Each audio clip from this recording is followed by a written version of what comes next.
the Southeast Asia Regional Office of WHO here in New Delhi.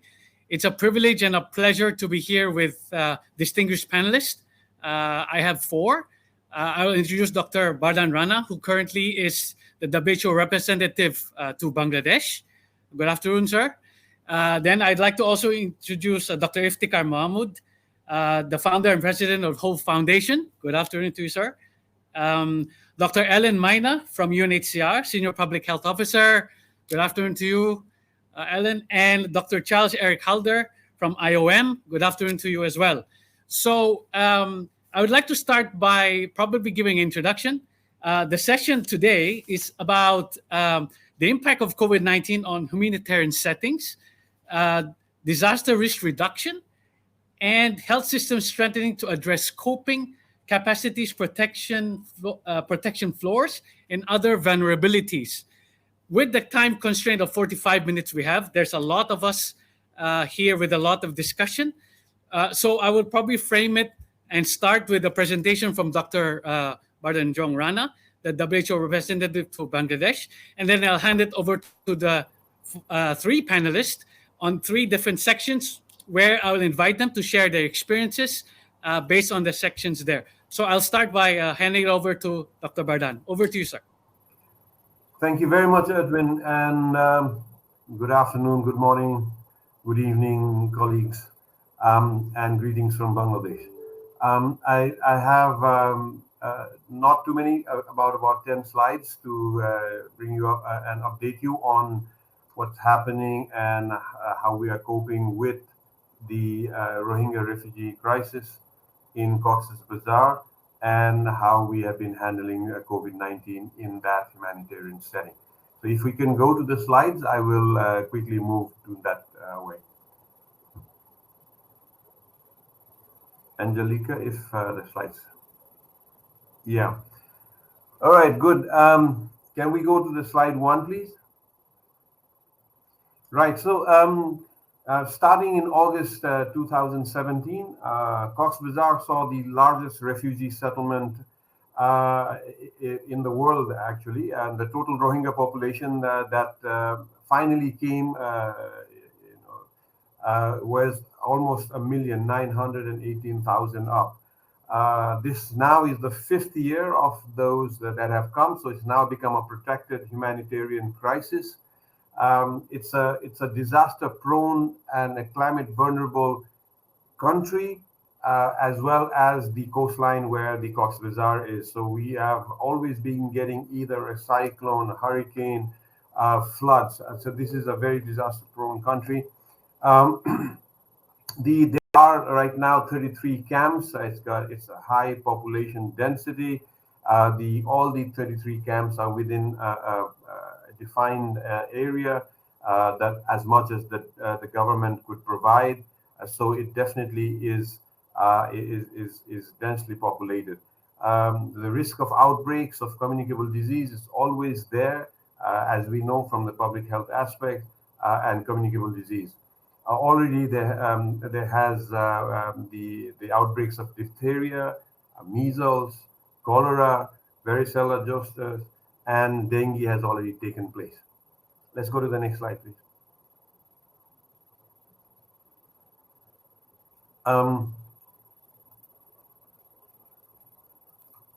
So in the first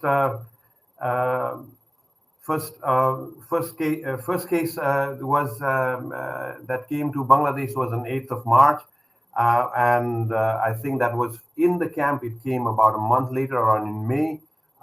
There were three waves, as you can see it, and it's similar to the nation. These waves are in the camps, but the country went through the same thing: the first wave, the second, and the third one, with the Omicron.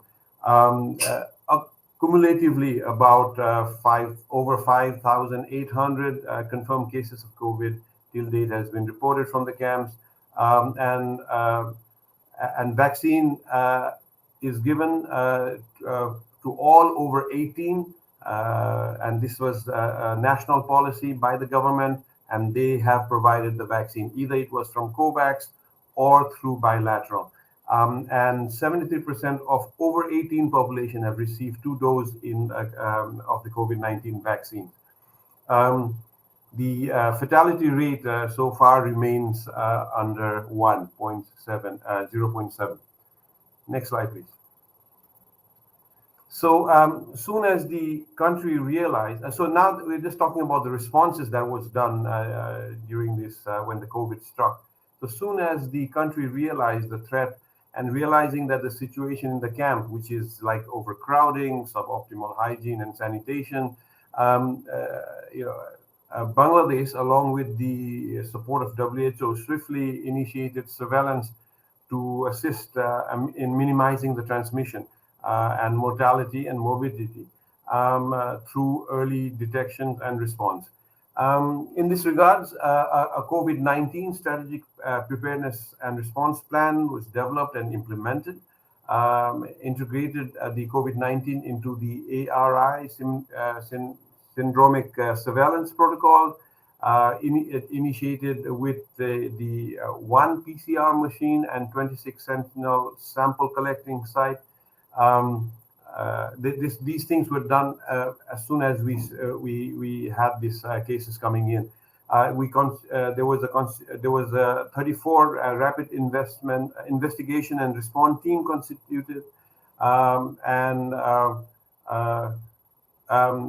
with that, it was about over 95% of the alert were able to be verified within 48 hours. Um, the Go data, which was already introduced during the diphtheria outbreak in the earlier days around 2018, this was expanded for contact tracing for the COVID. They initiated a community-based mortality surveillance, which was later expanded to fill a critical gap in the maternal health as well. Um, there was an enhanced community-based surveillance with rumors and events reporting. Next slide, please. With continuation with the response in the clinical management side, so with the combined efforts of the development partners, 14 SARI ITCs were with nearly about 1,200 beds were set up. Oxygen capacity was strengthened with oxygen plants, generators, concentrators, and cylinders. Surge case management partnerships such as GON and EMT were used. Reference unit and ICU beds were increased and strengthened at the district hospital called the Southern Hospital in downtown Cox's Bazar. Training on COVID-19 management were provided to doctors and nurses. And in addition, other aspects like the IPC, waste management, wash, dead body management, fire safety, and preparedness were strengthened. Let's go to the next slide, please. So all these interventions has now helped build a sustainable capacity serving the camps. 98% of refugee population are under surveillance. Go data is introduced and active. EWAR is expanded and integrated with the government system. 95% of health facilities regularly are reporting to EWARs.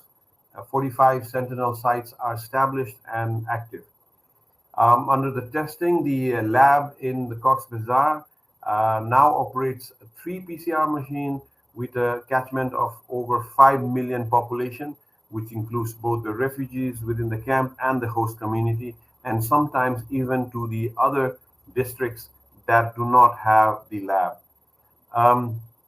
The vast number of people have been trained on surveillance, case management, IPC, and lab. So these are all sustainable capacity that was been built, that is being used for COVID and beyond. Next slide, please. So disaster risk reduction planning and coordination that is continuing. Committees have been formed. Emergency preparedness working group on cyclone and flood, emergency preparedness and response technical committee, Then there are preparedness and response plans have been developed, like the health sector cyclone and monsoon contingency plan, mass casualty incident response plan, mobile medical team operation plan, joint health and wash plan, joint response plan, inside which there is the strengthened disaster risk management. And there has been a number of reviews that has been conducted. Interaction review of the COVID-19 response that was done both nationally as well as in the camp. After action review of the major fire incident that had taken place within the camp, and after action review of for the corolla. Next slide, please.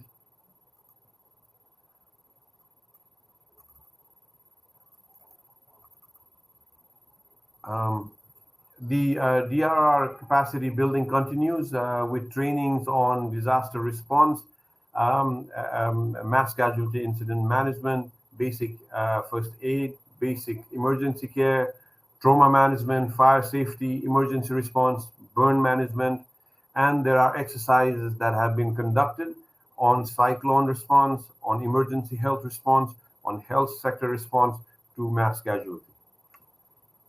Can I have the next slide, please?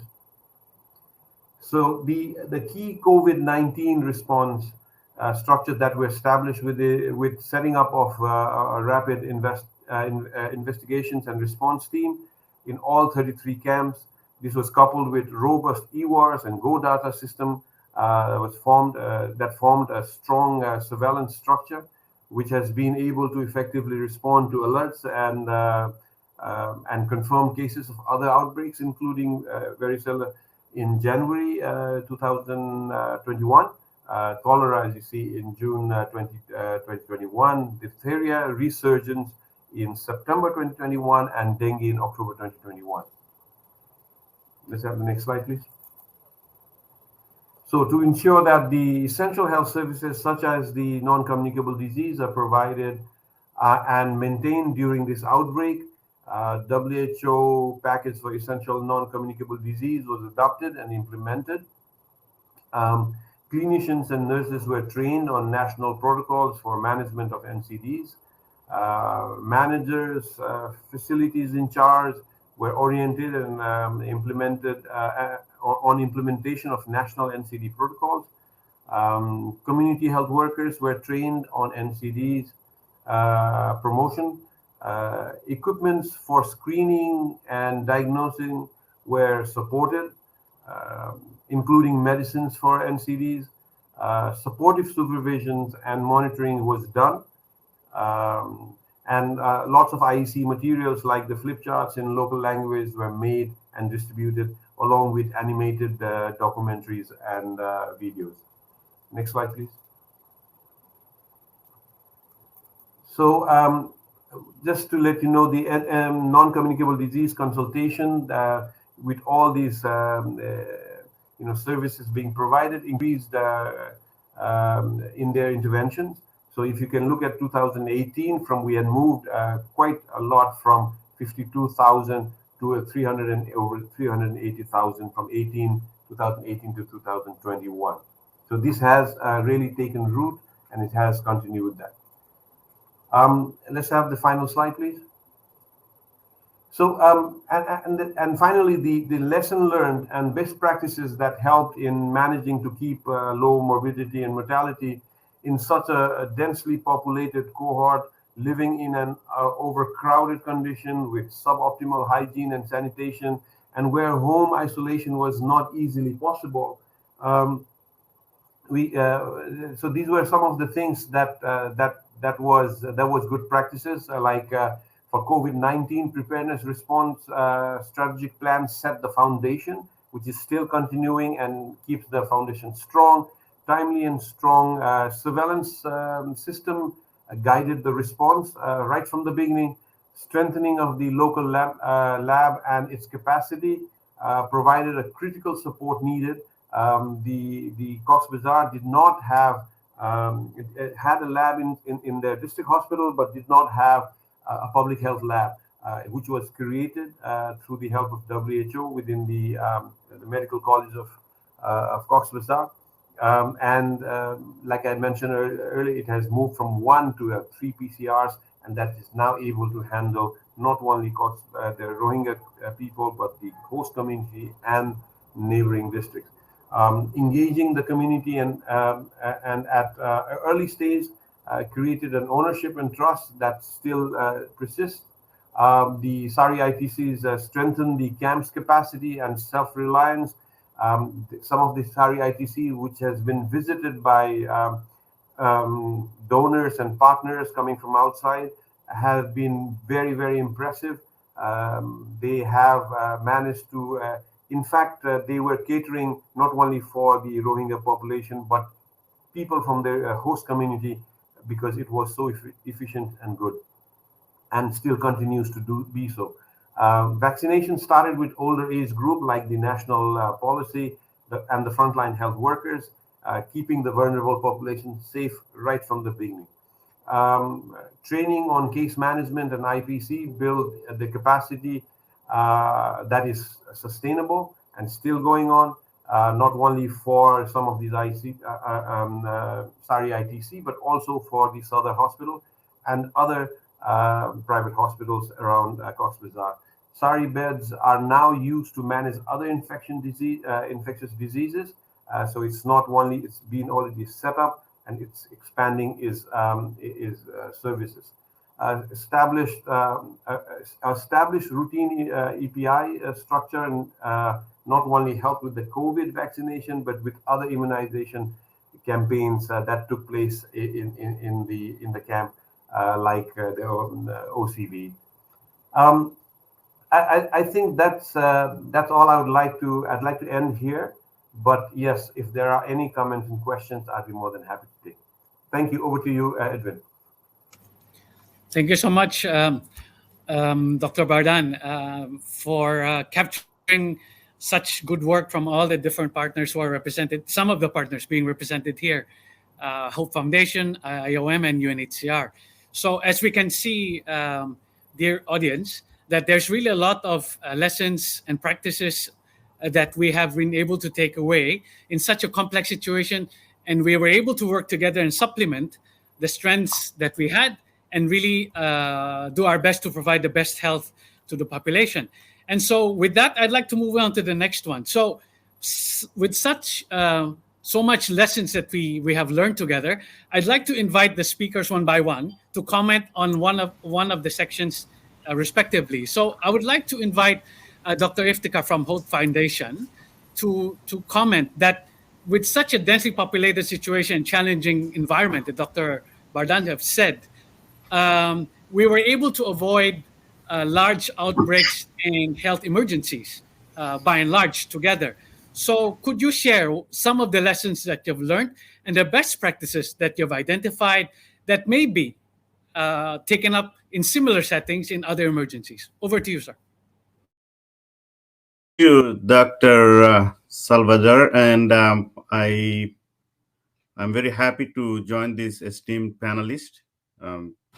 I represent Hope Foundation. I thank Dr. Badan for showing one of his slide, Hope Foundation, there in the emergency response, and I have noticed that. So we have learned many lessons actually, but most importantly, that I should take the opportunity to mention here, that power of localization in a crisis like this. Because we, the people that like us who work in emergency, like humanitarian settings, we know that when there is a big humanitarian crisis like Rohingya crisis or any other, there are a lot of international agencies come there, either UN agencies or non-government agencies come there, and they do an excellent work. However, we sometimes don't notice that there are local organizations that can do massive support to this effort. So I want to give a little bit of background of my organization, how we got involved very quickly. I know that there is not much time, limited time here. So I started this foundation 23 years ago in actually Cox's Bazar. And I was born in Cox's Bazar. I came to the US and got my education, but I started this 23 years ago just to provide some help to the local people. So 2017, when the Rohingya crisis happened, by that time, we already have many establishments in Cox's Bazar. We have a huge maternal health team specialized in emergency obstetric care, comprehensive emergency obstetric care. We have set up hospital in Ramu already. We have birth centers. So we have midwifery school. So we have a lot of good people that could help this crisis. And within few days, we moved to the camps and we set up many centers, like SRH centers, all this. But the most importantly, what we did, we set up a field hospital there, in Modhuchara, Camp 4, with support from Islamic Development Bank, and later on UNFPA and World Bank came to help us, and many other organizations.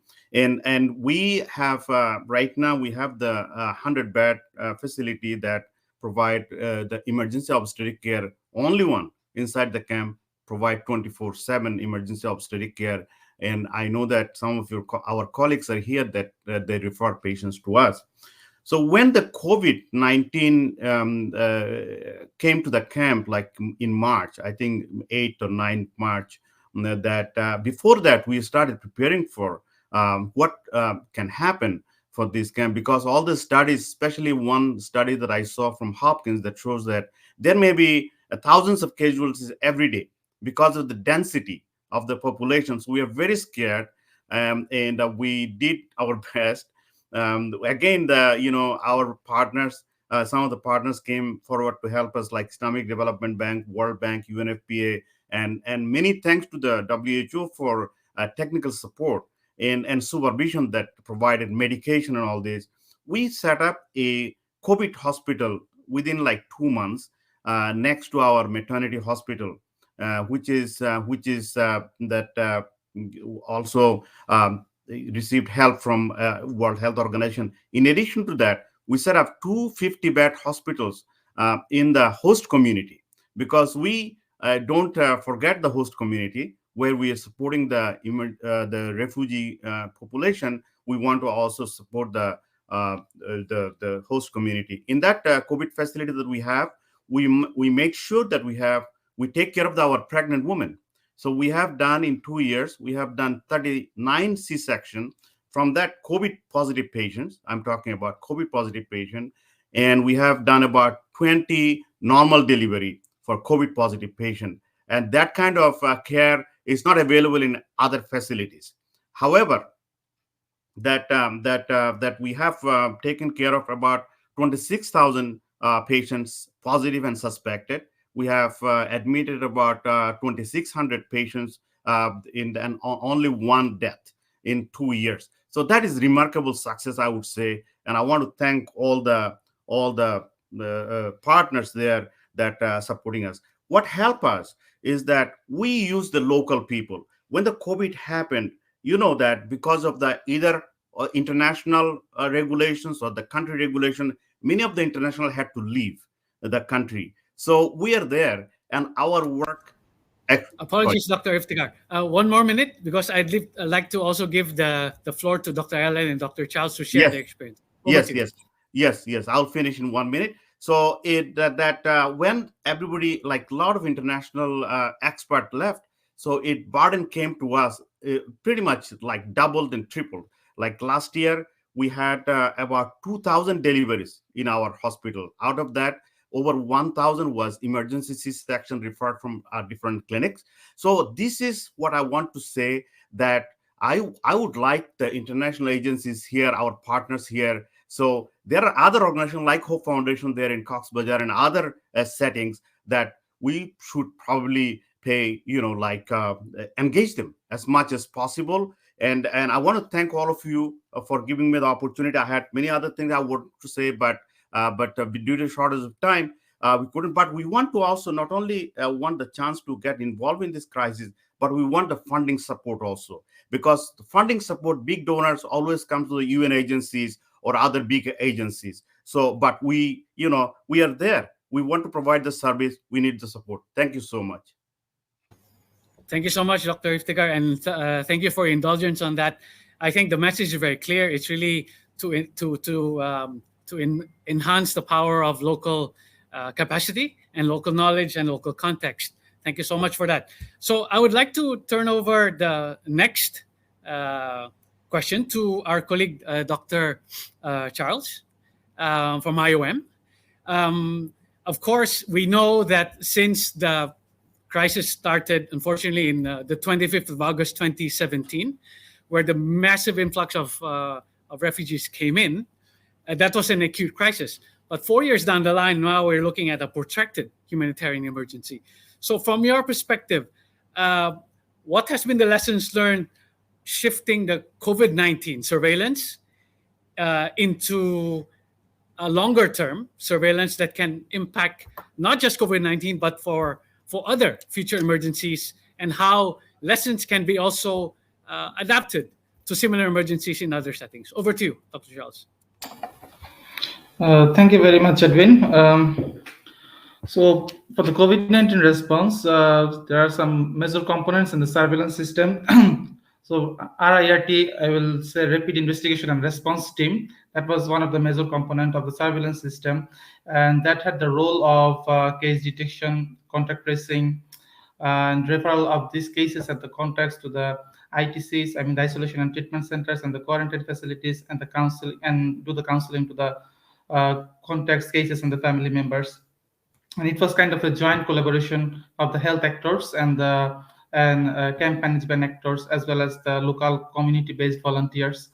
I think this rapid investigation and response team, they can later, or I can say like from now, they can take over some of the responsibilities of outbreak investigation in other outbreak conditions or other emerging diseases, like as you mentioned earlier in the presentation, dengue, acute watery diarrhea, maybe measles, diphtheria. So such kind of outbreak potential diseases and emerging diseases where we need the active case search and outbreak investigations, this team can take that role. I can also remember about the surveillance system also included the setting up of the sentinel surveillance sites in different health facilities in the camps. That was responsible mainly for the sample collection of the COVID-19. One of the lessons learned and what we applied as IOM, we have converted some of the sentinel sites into also sample collection sites for the diphtheria. So I think that can also be applied for other outbreak conditions or emerging diseases for sample collection of the other diseases like dengue, diphtheria, maybe also some other respiratory conditions. One of the interesting thing I want to share about the emergency preparedness and response in Cox's Bazar in the Rohingya refugee camps and for the host communities, there are some mobile medical teams responsible for emergency response. This is mainly for the disaster situations like cyclones, monsoon-related floods. Also, you know, there was some recent incidents of fire events in the camp last year and this year. So in such crises, these mobile medical teams did the emergency responses. They had the main focus on the emergency health response, including the essential health services as well as the emergency trauma care. But these rapid investigation and response team that I have mentioned earlier, which was used in the COVID-19, they can also take part here. There is a gap in overall incident command system. Like for the mobile medical teams, they take the role of the emergency response, but we can involve the rapid investigation and response teams here for taking the overall incident command system in the camp for the overall health response in the aftermath of a disaster. So that is another area where our existing system of the COVID-19 can work. And then the other thing I can mention, the surveillance system in the COVID-19 that involve the community-based volunteers, either the community health workers or cash for workers. So these are some of our resources currently having in the health response. We can utilize them in the other emergencies for active case search, but also during the disasters that I mentioned, like cyclones or floods, they can also take part with the mobile medical teams in the triage and the referrals of the patients. So I think these are some best practices and we can apply in the future emergencies. Thank you. Thank you so much, Dr. Charles. So keywords, basically sentinel sites, mobile teams, and community-based volunteers. basically system in the community to really build upon. Thanks so much. So I'd like to invite Dr. Ellen now of UNHCR. We always talk about communicable diseases. I mean, Dr. Bardan talked about the many outbreaks. It was also brought up by Dr. Iftikhar and Dr. Charles. So I would like to invite you to share your experience of how we are able to use communicable disease surveillances, retool them, and focus on non-communicable diseases that you are very much involved. Over to you. It's a great pleasure for me to be here and representing UNHCR. Greetings from Bangladesh, Cox's Bazar. Just wanted to mention, just adding to what has been shared by the speakers, we have what I consider in public health, the asset of every public health response is the community health side of it, the fact that we can prevent diseases. And we are honored as UNHCR to be leading the Community Health Working Group, an exuberant group of people, over 1,400 across the 34 camps of Cox's Bazar. And we in this group, there's it's a mix. We're proud to say it's a mix of refugees and nationals. One thing that we'd also like to emulate in other operations, good for social cohesion and also inclusivity with the government approaches. 70% are female, and one interesting aspect is the community-based surveillance that Dr. Salvador has mentioned. We've trained the community health workers to be able to enter data into tools that we've provided them that get into a tablet and then get into a Kobo tool, and then we're able to analyze and share with the health sector. So we get real-time data from the community level, which helps to triangulate a lot of the information on the community-based, on communicable diseases surveillance, and also, as Dr. Salvador has mentioned, about the non-communicable diseases. And on that point, as Dr. Badan said, there's the WHO package of essential non-communicable diseases that we work together with the team of WHO NCD team, with the Ministry of Health, with the BRAC University, and we developed a training guide together that was used to train the community health workers. Now we can strengthen the non-communicable disease surveillance in the camps.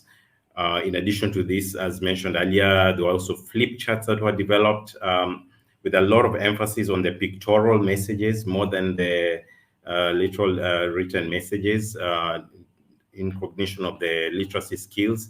But also for those who can read, we've also been able to have them translated English translations to Burmese language and also to Rohingya language, so that all refugees are able to get these messages wherever they are, and in different formats, flip charts that are on the walls, and also in pamphlets that can be given to the refugees.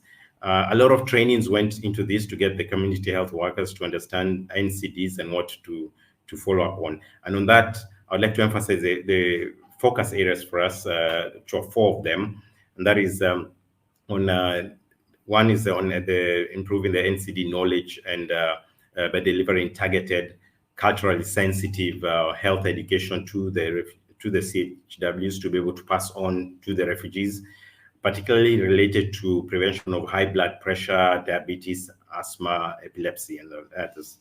The second one is on screening, identification, and referral of suspected cases, which has been increasing over the years.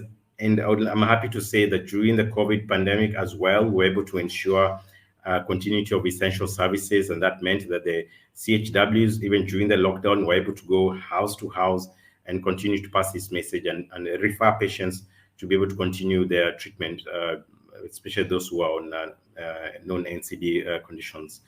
The third point is on increasing adherence to medications. And this is an important element in the counseling approach to make sure that they're able to follow this. And we give them some tactics on how to do that. And then lastly, on counseling on lifestyle modifications, which was key as we all are aware, to prevent non-communicable disease-related complications, and especially appropriate salt intake, healthy diet, regular physical activity, and the like. What we can pass on to other emergencies and such situations is, as I said earlier, the community-based disease surveillance tool that was developed in Bangladesh. We're working on WHO and writing a piece on it so that it can also be shared widely to other scholars to be able to learn from that. And then also the continuity of essential services during the the COVID pandemic and any other disease pandemic, realizing the strength of having community health workers who live next door to the person who has an NCD. They can be followed anytime, day or night. And then being able to use a lot of tools, training guides linked to the national protocol, national guidance, and then adapted to the refugee context, including through the language adaptations and the like. Thank you. Over to you, Dr. Salvador. Thank you so much, Alan, and nice to see you again. I was just checking with my colleague on Slido. I think the questions that are coming in are more or less covered by the different panelists. What is very clear is that during a crisis, as unfortunate as the Rohingya and crisis that we've all supported, is that partners were all being able to come together. I mean, WHO, the other UN agencies like UNHCR, IOM, partners like Hope Foundation, and other partners who were working there, and really come together to address a health issue together. For those of us who are aware in crisis situations, that a cluster mechanism is always established, where partners always come together, identify the problems and the issues, and then really come together to identify the issue. And a point which Ellen have basically said is that the different working groups, and Charles as well, is that the different working groups identified in the cluster or sector that comes together is really to harness the strength of each agency and partner, including Hope Foundation, and really expand on what is that. And like I said in the beginning, and the panelists have also alluded to this, is that in a crisis situation and a densely populated situation, like the Dr. Bardan has already said, there was really an expectation that the health systems might be overwhelmed.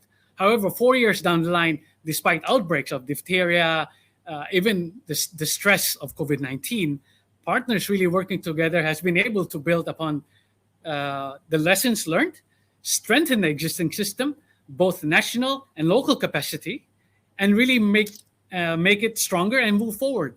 And like Ellen have basically said, development of a community-based surveillance tool. And this is basically born out of partners coming together and identifying that the existing system is there. Why don't we build upon it and address diseases, not just communicable, but non-communicable, like hypertension, diabetes, asthma, that you have really said. We still have a little bit of time. So I'd like to probably give back to the different panelists in the short period of time here. What would be the key message you would like to bring out, Dr. Bardan, if I can start with you, from all that we've discussed so far? Over to you. Yeah, thank you very much. Thank you very much, Edwin. If I knew we had time, I would have taken my presentation a little longer. Sorry. Didn't mean more there, because I was given 10 minutes, and then I was told there's going to be a lot of discussion. So anyway, it's good. It's good. I mean, I enjoyed all the comments that's coming from all the panelists. It's very good, very relevant, definitely. And yes, I would go with that. The response in Cox's Bazar has been, well, I would say, quite unique in ways that,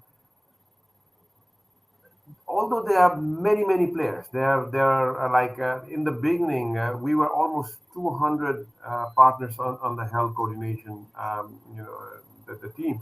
Now it's around 80 to 100, but even that, and plus so many other partners in so many other areas, never once did I notice a tug of war between agencies and partners where there was one agency trying to up the other, putting their logos, trying to be seen on TV.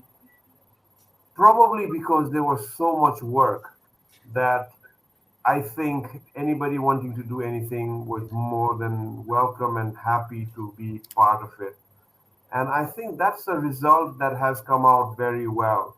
I mean, when COVID came in, now that we're talking about COVID, everybody, does not matter in which area they were in, because it could affect everything. There was the camp, what had almost been in a lockdown. There was a point of entry made for the camp by the government so that the diseases would not go in. That I didn't mention that. There was a lot of things I didn't mention.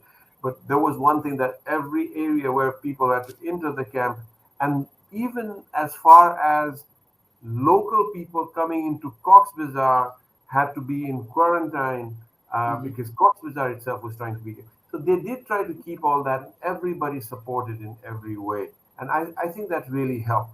Setting up the Sari ITC, amazing. IOM, UNSCR, UNICEF, you name it. Everybody was up there putting in the money, land, human resources, which was very, very important. Um, there was, Mr. Istigar talked about localization. That's a big program right now going on. Localization, it's been headed by the UNDP. Lots of things happening in there. Also expanding the services beyond the camps. As I've mentioned already, that we are doing the lab, we were doing the vaccination, immunization way before this whole COVID thing came in. But anything that we did inside the camps, like the measles vaccination, the OCV, we kept it outside as well. So now there's all of these new new money that donors are giving are also inclusive of the district itself.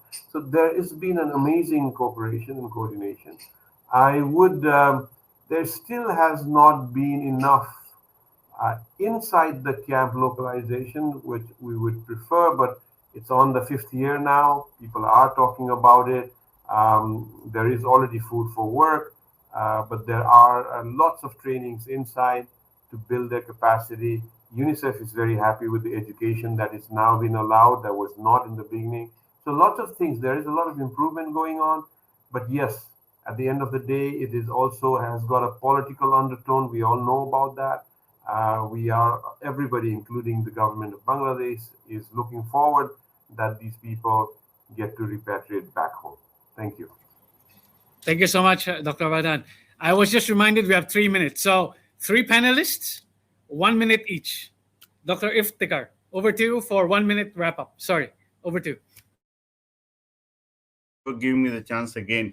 So I would just finish with what I was going to say in my initial things, that Dr. Bardhan mentioned about investing in the local organizations, like, for example, labs. We have hospitals. We can invest in this kind of structure whereby in the crisis time we can actually work much better. Also, that other speakers talked about the local community engagement, which is very important. Now that COVID is sort of like fading away, we can engage in other communicable and non-communicable diseases. I didn't know about this research about varicella, diphtheria, and dengue in the camps. This is an extremely important information. So we can actually, based on our experience in the last 2 years, we can increase our capacity to address this kind of situation also. So I want to thank again for the opportunity. I hope that we can continue to work together and do a good job as we are doing. Thank you. Thank you so much, Dr. Iftikhar, for your contributions. I don't see Ellen, so I'll invite Charles. 1 minute. Thanks, Edwin. Yeah, I think the lessons we learned from the different previous responses, including the COVID-19, we had the very good case management system in place. We had the SARI ITCs. We have the very good surveillance system in place. We have now the trained healthcare workers. And what we also did about the very good infection prevention system in place in the health facilities, as well as at the community levels. So these lessons we can now utilize for responding to other emergencies, other outbreaks, and so that we can hold the outbreak and we can respond to the outbreaks, as well as we should also not to forget about the other disasters like fire, monsoon, and cyclones. We should also need to focus on our resources, what we have, and how we can plan to respond on those emergencies for a better disaster risk reduction. Thank you. Thank you so much, Charles. Ellen, you have 1 minute, and apologies for questions we may have missed. We shall reply to them through email. So, Ellen, last contribution, over to you.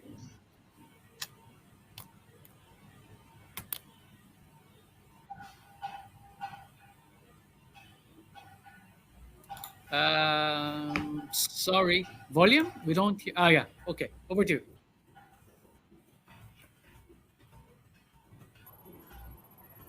Alan has not heard you. Oh, sorry. Yeah. Okay.